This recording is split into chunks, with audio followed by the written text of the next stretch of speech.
Hey all welcome back to my channel Arifa Banu 333. So ఇవాళ ఇంకొక కొత్త రెసిపీతో మీ ముందుకు వచ్చేసాను. సో ఇది నా స్టైల్లో చికెన్ కర్రీ ఎలా చేయాలి అండ్ చూసారా, ప్లేట్లో చికెన్ కర్రీ అండ్ ఎర్రగడ్డలు ఇంకా చపాతీ. ఇది అన్నమాట మా నైట్ డిన్నర్ ఇది. సో మనం ఎంతో టేస్టీగా ఈజీగా ఎలా చేయాలి అనేది మనం లేట్ చేయకుండా ప్రాసెస్లోకి వెళ్ళిపోదాం. ముందుగా స్టవ్ ఆన్ చేసి పెనం పెట్టుకొని ఆయిల్ వేసుకోవాలన్నమాట.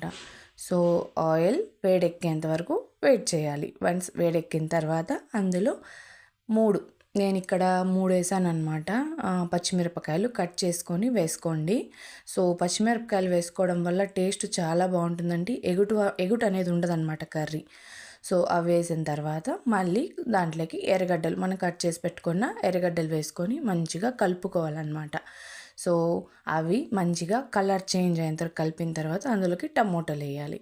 సో టమోటాలు కూడా మంచిగా కలర్ రావాలన్నమాట. అవి బాగా మెత్తగా అయిపోయి మనకు జ్యూసీ లాగా వచ్చేంత వరకు మనం దాన్ని కలుపుకోవాలి. అండ్ ఇవి వచ్చేసి ముందుగా అల్లం వెల్లుల్లి పేస్ట్ వేయకండి, కింద అడుగు అంటుతుంది. సో అవి ఒక్కసారి బాగా మెత్తగా అయిపోయి ఇలా ఆయిల్ అన్నమాట పైకి తేలాలి. ఇప్పుడు ఇందులోకి నేను 2 టేబుల్ స్పూన్స్ వచ్చేసి అల్లం వేస్తున్నాను అనమాట. సో ఇక్కడ నేను వచ్చేసి 1 kg చికెన్ తీసుకున్నాను. దానికి వచ్చేసి 2 టేబుల్ స్పూన్స్ అల్లం అయితే కరెక్ట్గా సరిపోతుంది. సో దాన్ని కూడా మంచిగా పచ్చివాసన పోయేంత వరకు కలుపుకోవాలి.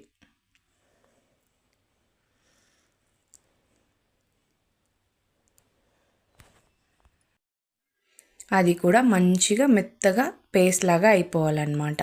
సో ఇప్పుడు అందులోకి మనం నీట్గా వాష్ చేసి పెట్టుకున్న 1 kg చికెన్ని అందులో వేసేసేయాలన్నమాట. సో ఇక్కడ నేను నీట్గా కట్ చేసుకున్నాను. అది మా పిల్లల కోసం లెగ్ పీస్ ఓన్లీ ఒక్కటే ఉందన్నమాట. సో మా పెద్దోడు తింటాడు కాబట్టి వాడి కోసం ఇది కూడా వేసేసి మంచిగా కలుపుకోవాలన్నమాట.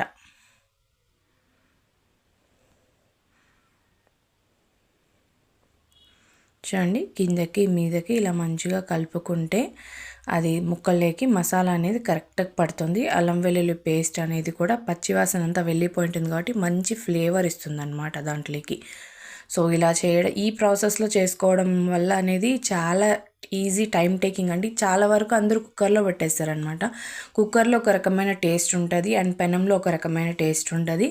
అండ్ ఒక పాత్రలో చేసుకుంటాం కదా, దాంతో మనం వేసే గిన్నెల్ని బట్టి మనకు టేస్ట్ అనేది తెలుస్తుందన్నమాట. ఇప్పుడు ప్లేట్ మూసేసి ఒక 10 minutes దాన్ని అలానే వదిలేయాలండి. వన్స్ 10 minutes అయిన తర్వాత చూడండి, చికెన్లో ఉన్న వాటర్ అంతా ఎలా ఉడుకుతుందో. సో అలా పైకి వచ్చేసింది. దీంట్లో మనము ఒక్క చుక్క కూడా నీళ్ళు వేయాల్సినంత అవసరం లేదు. సో దాంట్లోనే ఉంటుందన్నమాట. సో ఇందులోకి పసుపు అండ్ ధనియాల పొడి,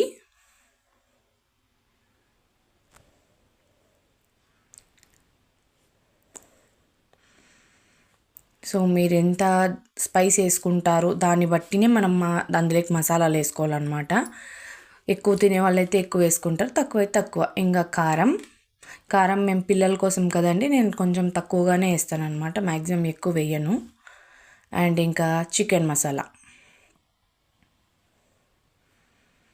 అంతే అండి. ఇంతకు మించి ఇంకా నేను స్పైసెస్ ఏం వేయను. సో జస్ట్ సింపుల్గా ఉంటుంది. టేస్ట్ అయితే చాలా బాగుంటుంది. ఎక్కువ మసాలాలు వేసేసి ఎగ్గుట్టు పెట్టేలాగా చేయకూడదు, అస్సలు బాగుండదు. పిల్లలు తినడానికి కావచ్చు, మనం తినడానికి కావచ్చు, నైట్ డిన్నర్ కాబట్టి. అండ్ ఇలా సింపుల్గా చేసుకుంటే మనకు డైజెషన్ కూడా చాలా ఈజీగా అవుతుంది, ఎటువంటి ప్రాబ్లము ఉండదు. నైట్లో కనుక మనము ఎక్కువ హెవీ మసాలా తిన్నామనుకోండి, మార్నింగ్ లేసాలకో ఏదో ఒక రకమైన ఫీలింగ్ ఉంటుంది అనమాట, గొంతులో కావచ్చు, కడుపులో కావచ్చు. సో అలా లేకోకుండా ఇలా సింపుల్గా తక్కువ మసాలాలతో మనం చేసుకున్నాం అనుకోండి, ఇంగ్రీడియంట్స్ కూడా చాలా తక్కువ, చూసారు కదండి మీరు అలా. సో దీన్ని కొంచెం మూత పెడితే మళ్ళీ వాటర్ అంతా పైకి వచ్చేస్తుంది అనమాట. సో మీకు వాటర్ కావాలి కన్సిస్టెంట్లో అనుకుంటే అంతవరకు మీరు పెట్టుకోవచ్చు. ఆల్మోస్ట్ ఇది డన్, కుక్ అయిపోయిందండి. సో లాస్ట్గా అనేది ఇంకా దింపేస్తాము అన్న ఒక 5 minutesలో కొత్తిమీర అనేది నేను వేసుకుంటున్నాను. కొత్తిమీర మ్యాక్సిమం నేను అంతగా ప్రిఫర్ చేయనండి, ఎందుకంటే మా పిల్లలు తినరు. అండ్ మేము ఏదైనా ఫుడ్ చేసుకుంటే అప్పుడు వేస్తాను. ఇంకా చికెన్లోకి కొత్తిమీర బాగుంటుంది కాబట్టి అందుకే వేస్తాను. మ్యాక్సిమం నా కుకింగ్లో వచ్చేసి మీరు గమనించవచ్చు, నేను తక్కువనే కొరియాండర్ యూస్ చేస్తాను, అంతగా వేయను అనమాట. సో వేసిన తర్వాత ఒక్కసారి కలుపుకోవాలన్నమాట, ఎందుకంటే ఆ వేడికి అది మంచిగా మగ్గుతుంది. పైనే ఉన్నిందనుకోండి ఆ కొత్తిమీర అంతా దానికే ఉంటుంది, స్మెల్ అంతగా బాగుండదు, పచ్చి పచ్చిగా అనిపిస్తుంది. సో ఇలా కలుపుకొని కొద్దిసేపు దానికి మూత పెట్టేసామనుకోండి మంచిగా ఉంటుందన్నమాట. ఫ్లేవర్ కావచ్చు, టెక్స్చర్ కావచ్చు, చూడండి ఎంత మంచిగా ఉందో. మీరు కూడా ఒక్కసారి ఇలా పెనంలో ఒకసారి ట్రై చేయండి. చాలా అంటే చాలా బాగుంటుంది. సో నా ఈ వీడియో మీకు నచ్చినట్లయితే లైక్ చేయండి, షేర్ చేయండి, కామెంట్ చేయండి. సో ఇంకొక రెసిపీతో మీ ముందుకు వస్తాను. బాయ్.